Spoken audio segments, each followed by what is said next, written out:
when that loved one is passing away and they're being taken from their physical body, it's like the soul basically pops out of our physical body and it makes that transition to the other side. Most of the time they are always guided with their angels, and their loved ones will still be there also. That's down the line a little bit. Typically speaking, our guides and angels are there to greet us as we make that transition so that we don't get so scared, because it can be a very scary situation if all of a sudden you're slipping away and you didn't realize it, or you weren't ready to, and now you're thinking, now what? Our guides and angels can help take us by the arms and help us sort of float away as we travel toward that bright light.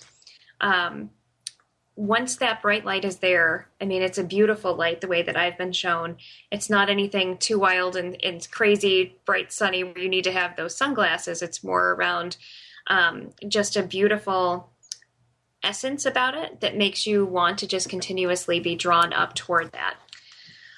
Once that spirit and the angels get to that bright light, most of the time I'm being shown that the spirit is now welcomed by the other loved ones that have passed on before them. I've seen all kinds of different scenarios in this one. Sometimes it's almost like a huge celebration where, if you can imagine someone's 90th birthday party and all these old family and friends are there waiting for them in a reception hall, just waiting to greet them. I've seen that situation. And then I've also seen other situations where maybe 3 or 4 people are there waiting for that person to have come through that light and to open up into the gates of heaven. As a medium, I'm never really quite sure why it varies so much, why it can be a huge party, and other times it can just have 4 or 5 people there.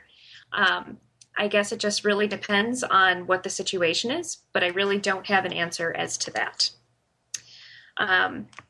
So then the other part to this is, once kind of the celebration or this welcoming of the loved ones has been done, it's my understanding that the person who's just died goes through a series of learning, or reflecting, I should say, back on this lifetime that they've just lived. And they look back on many of the different lessons that they were supposed to be learning, trying to understand what their sole purpose was, what were some of the life lessons that they were supposed to have learned, what were some of the stumbling blocks, and why more importantly, it can be why they stumbled at different points in their lives. And then also going back to reflect upon some of the difficulties that they did encounter and how that had an impact, or how that's had an effect on other people in their lives as well. Once they go through this period of reflecting, it's a very healing situation for them. And once they've healed from this and looked over the period of time to say, wow, that's really what it is, and they have an acceptance around the fact that this is what it was, this is what they're okay with, then they can continue to ascend as a soul. And truthfully, that is one of the goals of our souls anyway, is to grow to be the best that it can possibly be. And so ascension is really what we do on the other side once we've healed and accepted the life that we've just lived. Does that make sense? Yeah, it makes perfect sense. And I want to ask you, I want to interrupt you here and there, because there's some things that I want to ask. Number one, you know this so well. I mean, you're so well versed at this. Why is it that this is one of your big messages? Around sharing this with people? Yeah. Why is it so important? Death is such a taboo topic. People are scared of it.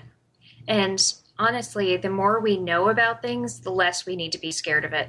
Kind of like kids who are scared of the dark. They don't really know that it's the same exact thing as it is during the day, only you just don't have light. And once you have that aha moment and you realize what it is, and we know what we know, there's nothing to fear, because there's nothing uncovered, or no stones to be unturned still. Right. No, I agree with you. That's why I want to do this type of a show, because I think it's so important. I mean, I'm listening to you, and of course, my father passed away 1.5 years ago, and just hearing this puts this, I'm feeling a sense of peace, for him, but then also it takes the fear away from my own living. Mm-hmm. Absolutely. We're afraid of dying. And I think understanding this process makes living so much easier. Because we realize that we can actually live our lives and know that even though the physical body doesn't continue, the soul does. Right. And we can continue all the wonderful things that we loved and then some. Right. And in the afterlife. So I want to ask you something else. So these lessons that our souls are learning, and how we're ascending, does that? So in reincarnation, and I don't know if you can answer this for me or not, but when a soul gets reincarnated and they come back, they're coming back with the lessons learned when they ascended. To some degree. So can I rephrase your question? Just Absolutely, because I don't know how I even said it, if I even said it how I want. Yeah, definitely. So are you asking that when someone reincarnates into another lifetime, are they reincarnating having fully healed from the lessons that they learned previously? Or taking the healing that they had while they're ascending? Okay. So the answer to that is yes, most of the time. There definitely are cases where there has not been full acceptance or there hasn't been complete healing around certain things that someone could have learned. And they reincarnate back into a new life, coming up with the same issues. And a good example of that might be, let's say, someone who suffered from abuse. And that person hadn't really forgiven the person who abused them in the past. Most of the time, that person who abused them in the past will also still be connected to their soul and reincarnate yet again, still connected to them in the new lifetime. But maybe this time the role was reversed, where the person who used to be the victim is now the abuser. Sometimes those roles switch. Sometimes they repeat themselves. Again, I don't really have an answer as to why that is, but it all comes down to not having learned the lessons or accepted them. And there's a need to continue to come back again to try and do a redo, basically. So when you're ascending and your soul is ascending, at what point how is it, who says it's time for your soul to reincarnate, or who says it's time that you've learned all you can learn, or you've ascended as far as you can, or how does that work? I'm not 100% sure on that, but from what my understanding has been is that, again, we always have like spirit guides that are always one level above us. And through them, they can help us to understand where our soul purpose lies, and kind of like it's like a game of life, so to speak. You know, have you gone through this place or that place? And they kind of help us stay on track for learning all the lessons that we need to learn to really ascend. And so there might just be 2 lessons to learn in between lives before the person reincarnates. I believe it's up to, I'm going to call it ascended masters, to kind of be the ones in charge of when it's time for us to come back and when it's not. Okay. All right. Carry on. Okay. So on the other side, after these spirits have gone through their acceptance and kind of learning and healing, I should say, around where they've just been in this lifetime, that's where they can have the opportunity to reconnect with their loved ones, providing comfort and guide those survivors that indeed there is an afterlife, and giving them more peace as they continue to go on and go forward. So that's pretty much my general overview around what that situation looks like when anyone makes that transition from this plane to the spirit plane. Any other questions on that, or is there anyone on chat? No, that's pretty good. I got a good picture of that. Okay. One other thing that I wanted to point out is, as these souls are have transitioned, I should say, and they come back to someone like myself as a medium, it's interesting all the time that their personality does not change. And most of the time, as I've mentioned before, I always try to pull someone forward, and I try to do what I can to describe them in any way possible to their loved one. And it makes me laugh all the time. There was one gentleman, for example, who was a gambler. And I just started laughing. I said, oh my gosh, I really see that he wasn't scared to take chances. And, you know, he had such a funny sense of humor about him. And those things continue to live on. And to this man, there was no question that that was indeed his grandfather that he was trying to connect with. And there was another man I brought through his mother who always loved to clean. And that's what she was doing. She was showing me the motion of always cleaning something, and I could actually smell the cleaner that she was using. And then she showed me, I'm just so tired. And when I said that to him, that guy just burst out, because those were the words that were kind of her mantra the last year of her life, is that she was just so tired constantly. So the personalities continued to show through regardless of space and time. And regardless of how they've learned and healed. Exactly, because they really want their loved ones to know that, hey, I still am who I am. I haven't changed. So if a person is a gambler, mm-hmm. and that was an addiction, but they've healed, how does that work then? I guess the flavor of who they were comes through. That's a great way to say it, because I was just going to say, I'm not sure if maybe they've done their own healing work and the gambling's not a problem anymore, but they still show those areas of their life to me, because that's what their loved ones are going to identify with. Okay. Yes. Okay, perfect. So the flavor of who they are is a perfect way to say that. Okay, yeah. Great. Okay. So now I want to kind of jump into a little bit talking more around what it's like when someone is actively dying. And I know you can say, oh, aren't we actively dying each and every day? And it's like, yeah, we are. But this is more specific to those long, drawn-out kind of illnesses, when someone might suffer from a coma, Alzheimer's, dementia, or kind of the end stages of life when they've had a chronic disease such as cancer, let's say. So first and foremost, some things that you might be on the lookout for if you want to see, hey, is this person really on their way out, or do I still have some more time?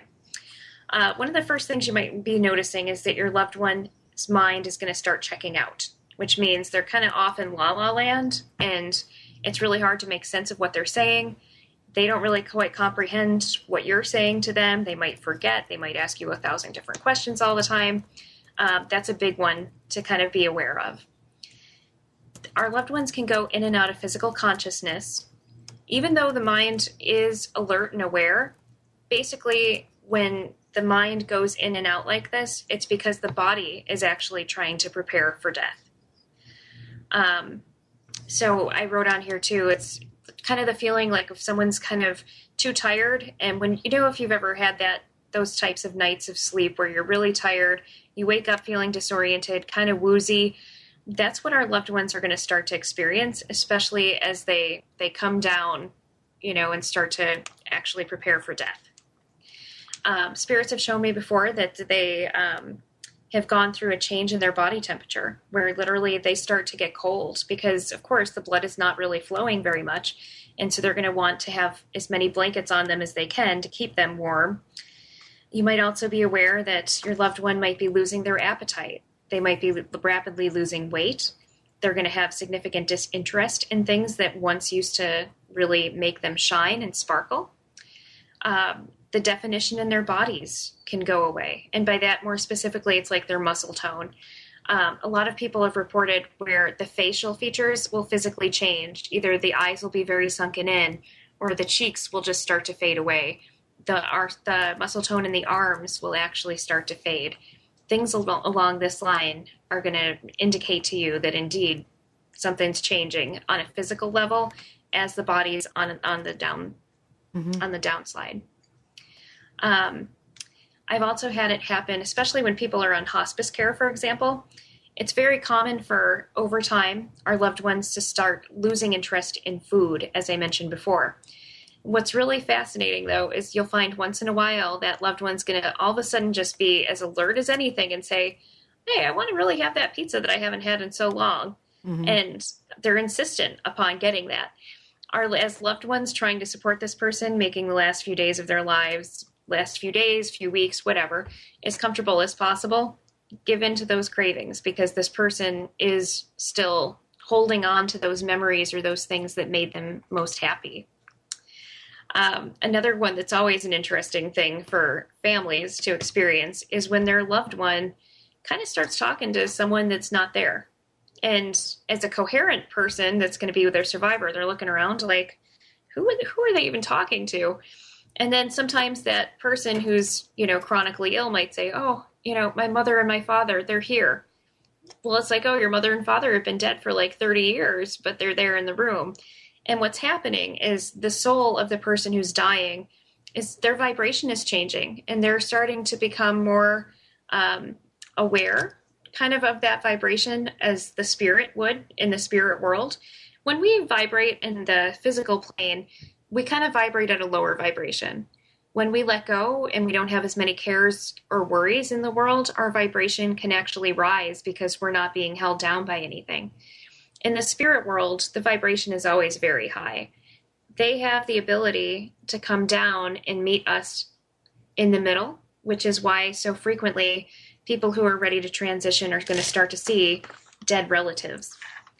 They also might come and start talking about people that the loved ones have no idea who they are. And what that means is usually that's the person's angels or their spirit guide coming through to them as they are preparing this person to die. So, maybe Joe is the guardian angel and he's coming by to say hello and giving this person a lot of comfort spiritually as they are ready to transition. The family might not even know who the heck Joe is, and that's okay. But you really are going to recognize that there's some validity in here when your loved one who's passing away actively continues to have conversations with Joe, even though you have no idea who Melissa, they are. I have to interrupt you just a second. Sure. First of all, I want to compliment you so much because you have such a way of talking about this, and you have a natural smile that I think you were born with in order to be able to talk about these things. Because I have never heard anybody be able to speak about this in such a comforting, magnificent manner. Thank you. You're very welcome. And I have to say that I'm sitting here and I'm just observing your face, and I'm looking at your face on our computer screen, and I'm looking at it on my computer. And even when you're really not like smiling, you're smiling. There's a certain look you give off, and I have to say that because it's fabulous to be able to hear somebody talk about this. And this is not an easy thing to communicate, but you communicate, and you're such a beautiful bridge to communicating this. My father passed away, like I said, a year and a half ago, and, he would start to talk about a brother of his, my uncle, and, just calling out his name. My uncle was dead for a long time. And so much of what you're saying is so, so, so very true. But the way you're explaining it makes me feel so good about about how my father passed away and just where he is, and who he's with. It's so confirming.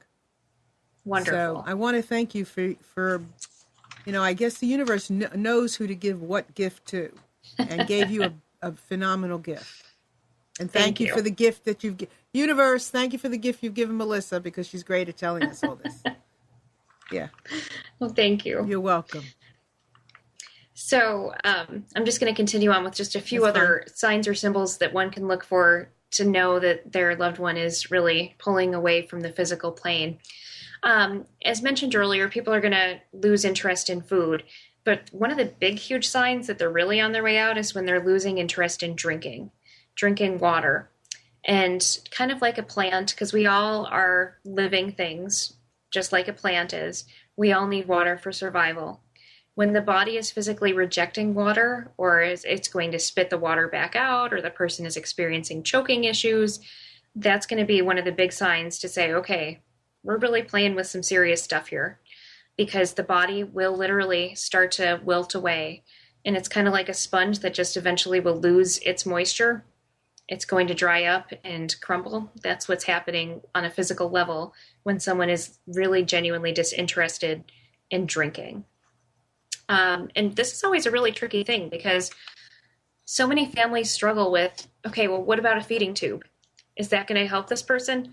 And it's like, we always have to kind of think a little bit more about quantity of life, like how long are we going to continue to extend this versus the quality of the life. And so I would really highly recommend and encourage families to really think about honoring that person who's dying. What is it that they would really want? So I would just encourage people to think about that a little bit more, especially if the body is speaking out saying, I don't want food, I don't want water, I want to slowly wilt away.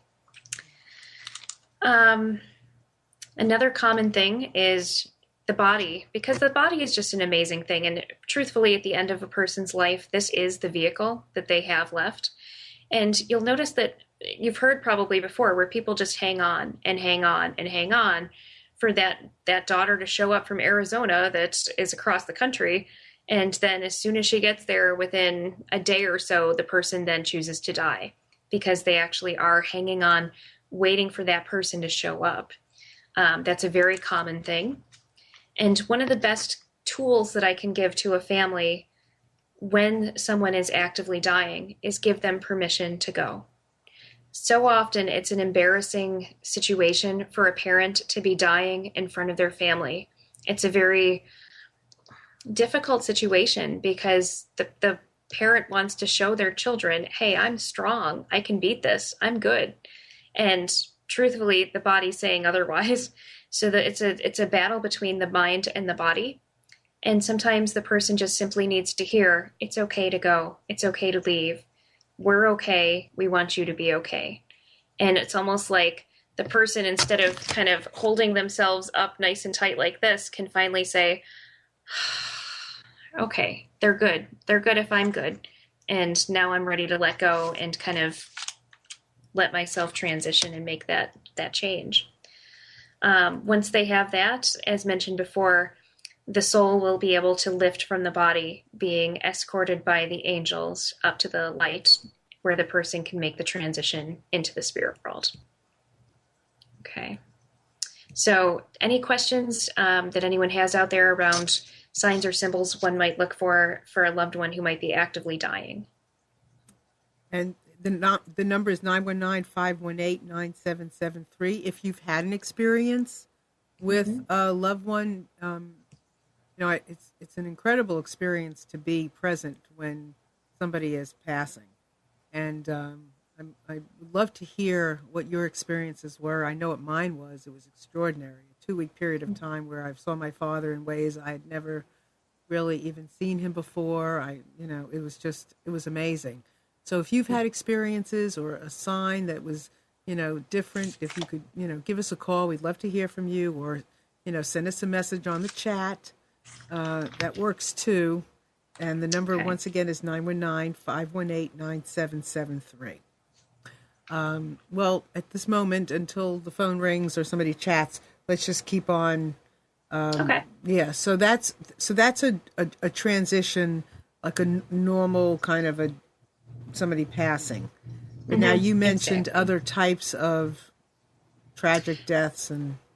Exactly. And the transition process for those who have accidents or murders or something that's really unexpected does vary slightly. Typically, because this event would be an unexpected something, it's very normal for that person to experience fear or terror that's instantaneous. Because, if you and I can only imagine what it would be like in a car to all of a sudden see your life flashing in front of you, there is going to be that terror that happens. Indeed, that is what I'm shown.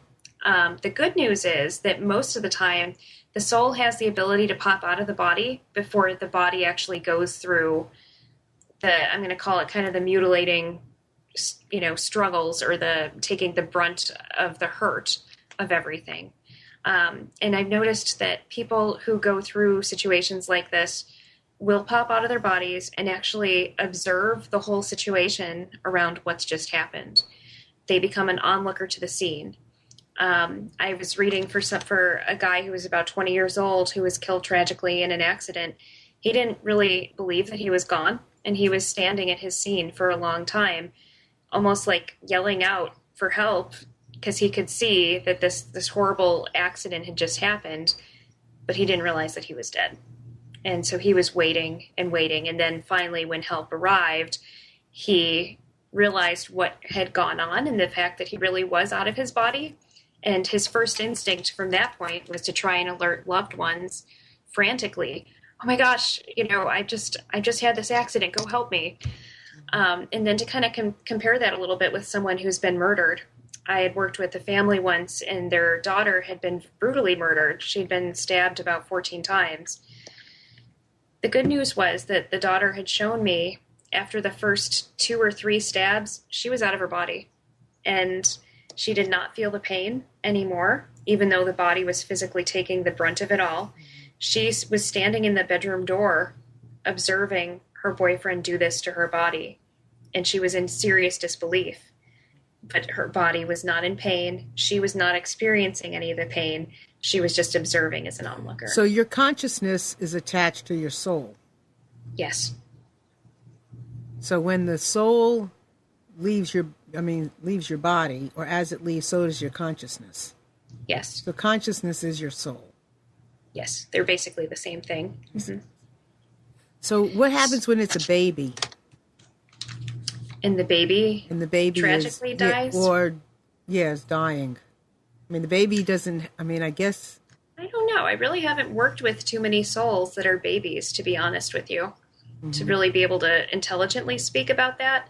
I've just been really more connecting with people who've had, a longer lifespan to be able to communicate that. So I don't really know. It's a very good question. Okay. I was just curious what happens with the baby, but I guess, so I have to really wrap my head around this. So the soul is really your consciousness. And once it starts to leave your body, your body is just it's just the vehicle. Just the vehicle. Yeah. Here's a question from Chris. She said, what about deaths due to war? How is that different? Or is it different? Well, I haven't really worked with too many people that have been involved with wars. But I'm going to put myself out there to say I would assume that it's probably similar in the respect that it would be a more scary, tragic kind of an event where there is that fear and terror right at that time. Mm-hmm. And then, again, watching to see what's happened. That would be my best guess, but I really can't say that for sure. Okay. Is it okay if I move on a little bit? Absolutely. Go right ahead. Okay. So once this person who's just died realizes that indeed they are gone, as mentioned, they try to go now to their loved ones to help comfort them as they will receive the news. It's been shown to me many times where the person who's just died will be in that living room as the cops come knock on the door telling the parents, your son was just killed in a car crash.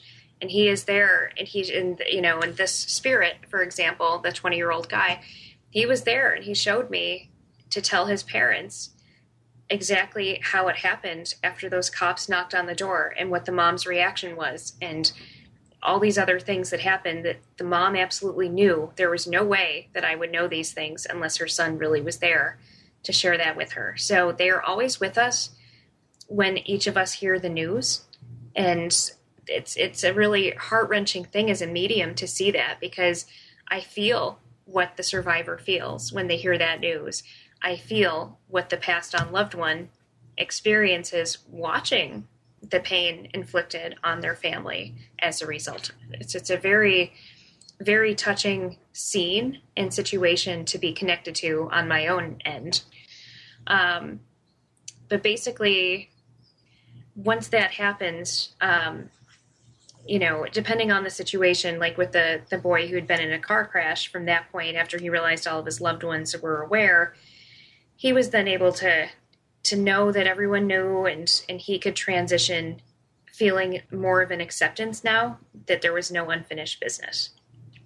On the other end, when, for example, the girl who had been brutally murdered, she actually did not transition right away.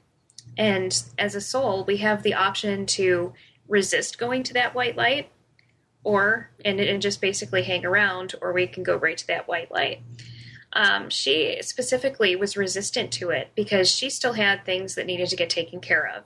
She was killed, and she was leaving a 10-month-old baby behind. And she was intent on not transitioning until she knew all the business was taken care of and where her baby was going to be and who was going to be taking care of her. So she waited quite a while until everything was worked out with the details before she felt safe and comfortable going to that light to the other side to transition. So do they have control over what happens with those details? Well, sometimes, yes, they can certainly, depending on where they are in their ascension, they might have more knowledge around how to use their, I'm going to call them paranormal gifts, if you want to call them that, where they can, put people in certain paths so that, they can say, oh, maybe this is a good idea, or they can drop hints. But not always does that happen because of the shocked kind of state that they're in. So they can influence this, but not always does that happen. When my father passed away, I saw him in like a hospital room on a bed. Mm-hmm. And it just felt like he was ascending, I guess, getting well again. And then my mother saw my uncle. My mother has a twin sister. And my uncle had passed away years ago. And my uncle came to my mother first and told her that my father was okay. And I guess my father was busy, But my uncle was free. He could come and my mother has, she has seen my father a lot and feels him around a lot. So, but it's so interesting. It is. The one thing that I always want to stress here is each and every situation is unique. Mm-hmm. I mean, I can speak in general terms like this for tonight around what it's like for someone to be murdered or being killed in an accident, but each and every situation comes with its very own situation. Mm-hmm. But generally speaking, this is how I see things. Mm-hmm. Just another interesting thing to kind of throw out there is, from my perspective, the loved ones who come through are always here to let their survivors know that they are okay, that they still haven't lost their personality. They still do come back and check in on us and so on. And one of the other interesting things about what I do is my perspective actually can switch. And this doesn't happen all the time. And keep in mind, I'm just the vehicle. I just hear what I hear. I see what I see. But I've actually had a case where I was working with a family of their daughter who had been murdered. This is a separate situation. She was in a car and she had picked up some friends. And basically, long story short, the friend of her friend was the one who killed her. And it was an accidental shooting, ironically, but the person didn't want to own up to it. And what was interesting about this was I was able to be in the perspective of the girl who had been murdered, but then she wanted to give comfort to her family to show them what really had gone on for the killer. In court, it's my understanding that they were being told what happened, but they were not really sure, of course, what to really believe, because is this guy lying to them to try and get off and not serve life in prison, or is there some validity to it?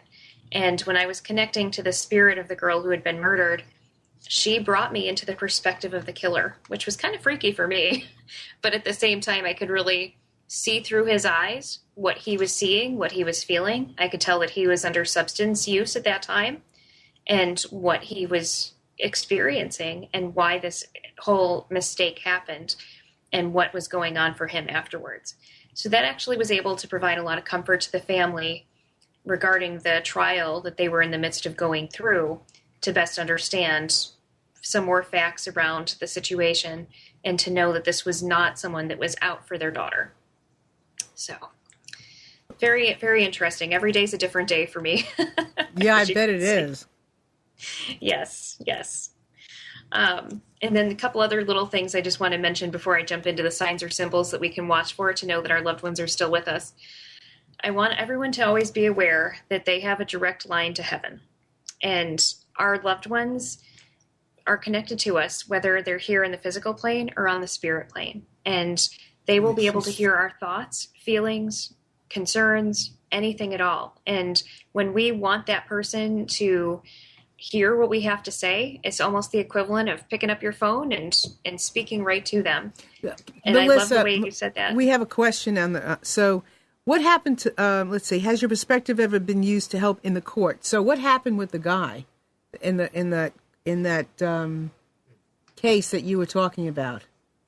I've never been brought into the courts, actually. Okay. This was more specific to the family feeling like they needed some closure around things, but I have not been legally involved in anything. Okay. All right. So one other cool thing that I would mention to families is if they ever want more specific, clear evidence of their loved one being around them, I've heard before that people can hang up wind chimes. They can put them in a place like a closet where there's absolutely no ventilation. There'd be no reason for the wind chimes to ever go off, but they designate that wind chime for that particular loved one, so that when that loved one chooses to show themselves, to show to the family, hey, I'm really here, all of a sudden they will hear those wind chimes going off. And that's really wonderful, especially because we're all busy. And especially when we're busy, we tend to not pay attention to those things. But you can't deny when a wind chime's going off in your house when there really shouldn't have a reason to, there shouldn't be a reason for it to go off. Does that make sense? Yeah, that's a beautiful ritual. It is. And it's really nice because then that loved one has the ability to come to us telling us, hey, I'm really here. Because far too often, there's going to be a lot of different signs or symbols I'm going to read to you, but we just miss them because we're not paying attention. We're too busy. We're too scared. Mm-hmm. Sometimes we get freaked out and we miss them and we run the other way. Mm-hmm. So I'll just go through my list. Okay. I have quite a long list here of some things that spirits have shown me that they do to come back to their loved ones. So first and foremost, objects will move. And this might happen especially to those kind of spirits that were particular about the way that they like to live. And all of a sudden their family members are there cleaning up their stuff. And so they're like, no, don't mess that up. Put it back here. This is where it belongs. So families will sometimes complain about having the work that they've just done be undone by mm-hmm. the spirit. Objects will certainly appear at times. It can come in coins appearing, like my grandfather leaves us dimes. And they're not just, dimes by the cash register at the grocery store. Like, I came home from vacation once and I set my luggage down on the floor and I went out to the grocery store, came back home, and there's a dime sitting on my luggage that I know I did not leave. There's those kinds of things that will appear in odd places. You might notice that habitual things will continue. So for the person who every single morning, first thing they do is flip on their coffee pot, next thing you know, after they're gone, coffee pot still turns on at 6 a.m. Those are the same sort of situations that person still does because that's what they've always done and that's what they're going to continue to do. We might notice that there are scents of the person that kind of waft across our nose at times. Again, this could be the person's perfume. It could be their hairspray. It could be, if they were that coffee drinker, maybe the smell of coffee comes through, but it's going to come through maybe when you're at the bank instead of in your home where you normally would smell coffee. Those are some of the different sorts of sound. I'm sorry, can't even talk. Sorts of smells that you would be paying attention to. It's very common for spirits to mess with electronics. As it mentioned earlier, their vibration is much higher of a frequency than we have here on this plane. So you might notice the lights are going to flicker. TVs get turned on or off. Lights get turned on and off. TV channels might change. Maybe the person always likes Channel 9 News, and here you are watching Channel 23. All of a sudden, they're going to be like, no, it's time for my news, and it's going to flip to that channel, then flip back to what you're doing. Sometimes those people that were hard of hearing will have had the volume turned up really loud normally. Well, now that they're gone, volume is turned down regular. They still like the volume turned up. There's all kinds of different things. Just playing with cell phones. Those are some other signs of electronics acting up. I want people to pay attention to their clocks. It's probably happened before where you've looked at the clock and suddenly it'll be, 616 and you're like, oh, that's weird. That 616, that's my birthday. I'm June 16th. I'm surely going to ever come back and tell people, pay attention when you see 616 on that clock. It's because I'm there making you look at that clock. Okay. People will sometimes ask for direct signs on license plates. You might notice a person's initials, like the license plate of the person in front of you happen to have the same initials of the loved one that you're missing. Pay attention again for those numbers. It might be numbers around the person's death date, anniversary dates, their birth dates, anything like this.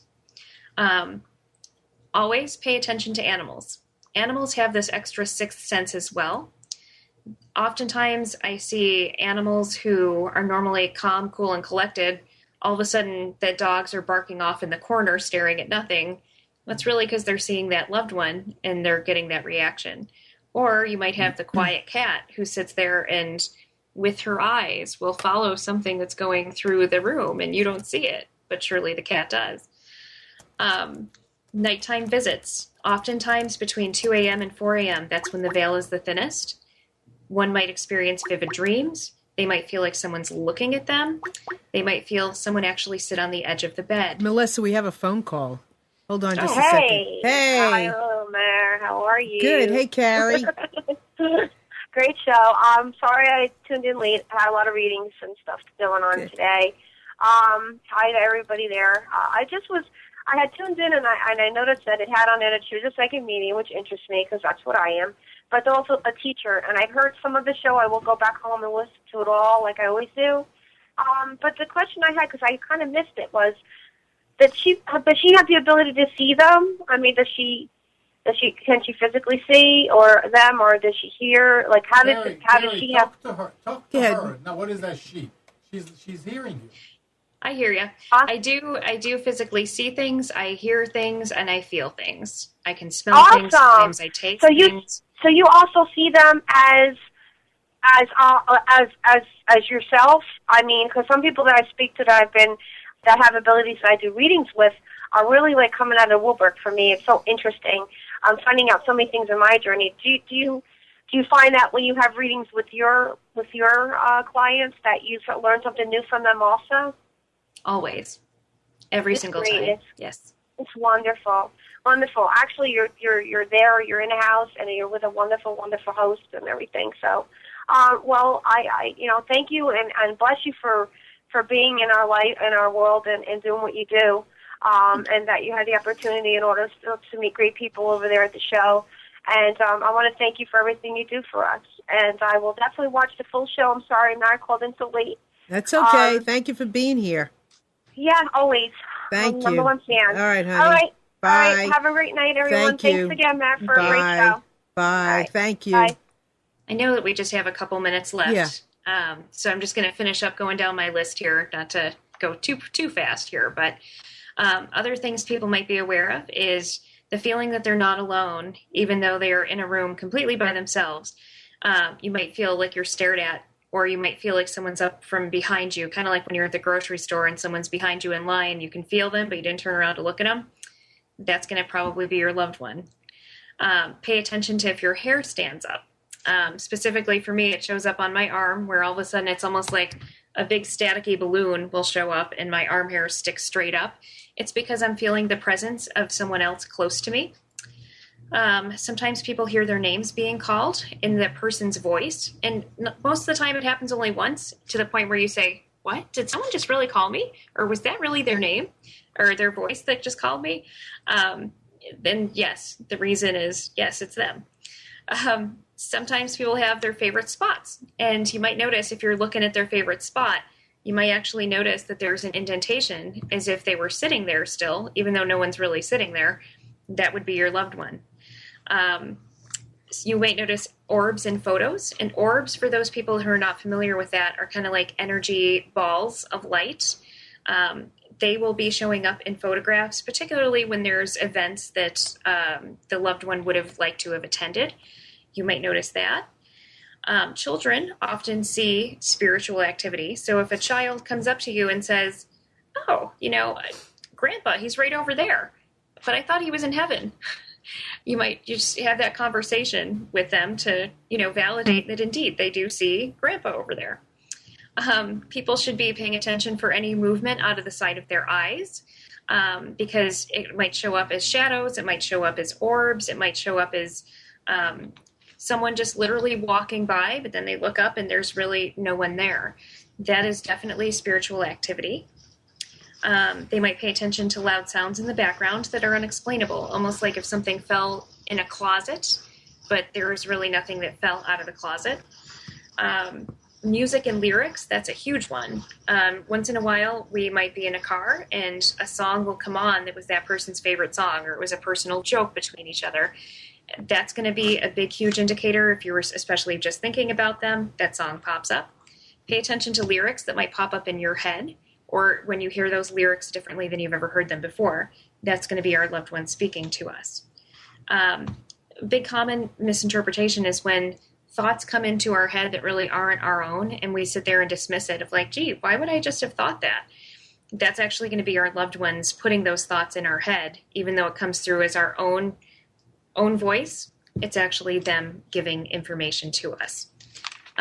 It's also really exciting when you might notice pictures of the person move. Specifically, I had a mother flip her picture around one time because she was trying to show her family that she was upset with them for turning their back on her daughter. And the family missed the whole deeper meaning. They just thought, oh, she's moving the picture, she's with us. But there was really something more to it.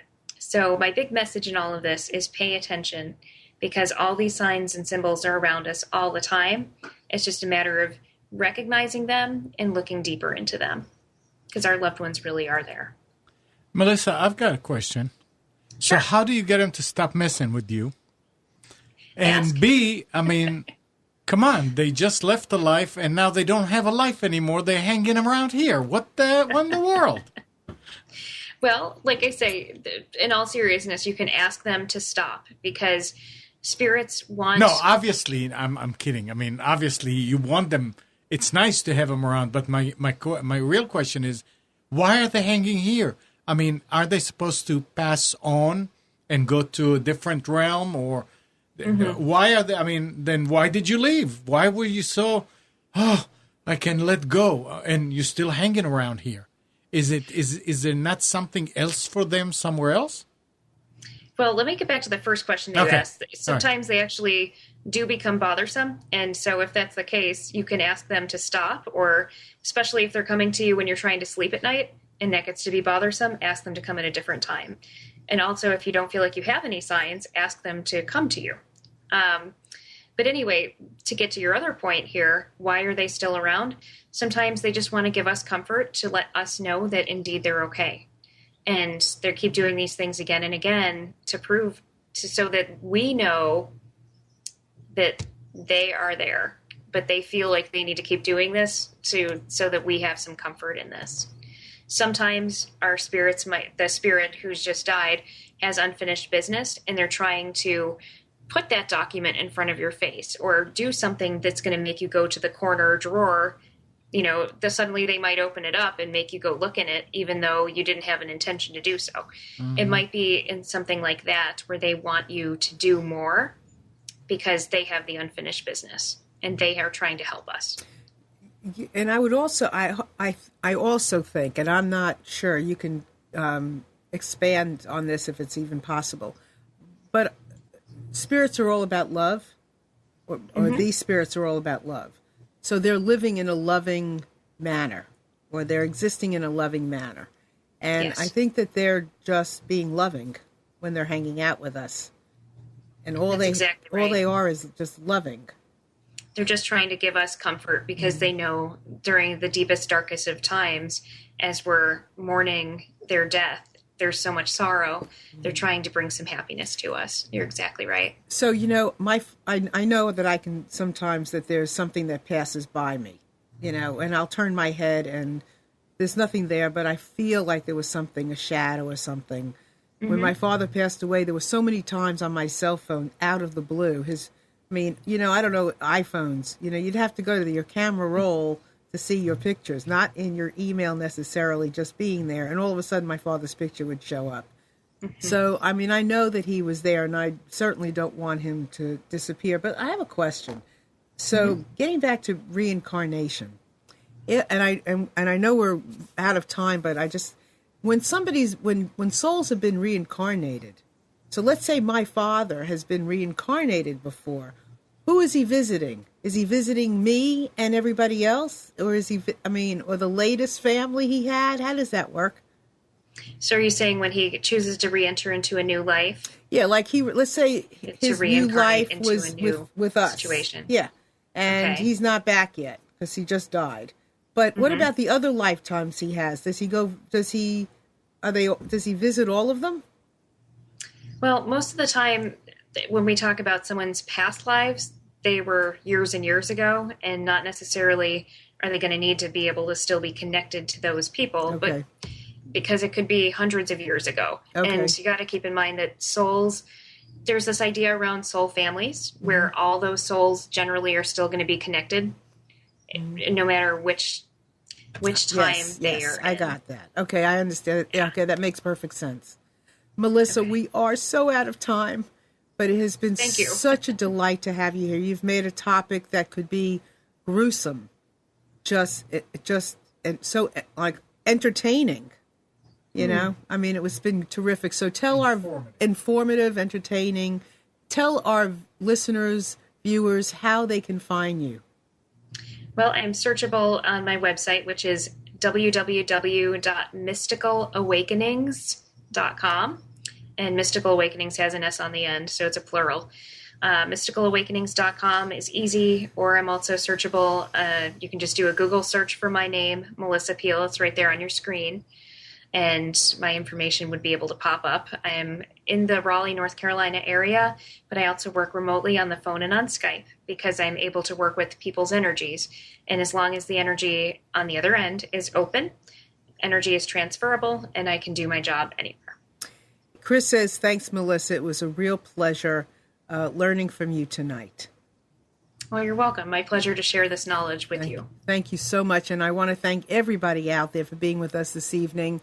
And come visit us on our blog, the Breaking Free Show blog, and our Facebook page. And hopefully Melissa will come and share bits about where she is, what she's doing, and some information, and continue this conversation. Thank you all so much. Have a fabulous week, and be conscious. We'll see you next week. Bye-bye. Bye.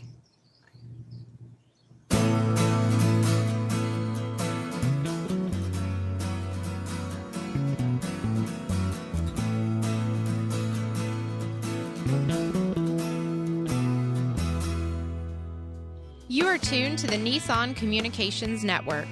Our weekly lineup of call-in programs includes Computers 2K Now with Amnon Nissan, Sundays 9 a.m. till noon. Carrie's Psychic Cafe with Carrie Silkowski, Sundays 8 till 9 p.m. Health Inn with Debbie Bruck, Mondays 11 a.m. till noon. Breaking Free with Marilyn Shannon, Mondays 8 till 9 p.m. One Chic Mama with Mary Michelle, Wednesdays 4 till 5 p.m. Reawaken Your Brilliance with Julie Seibert, Wednesdays 9 till 10 p.m. And if you tuned in too late, you can always watch each program in its entirety or download an MP3 audio file of it at www.nissancommunications.com. Sponsored by ThatVidBlasterGuy.com, CarolinaApparel.com, and DeltaForce.net.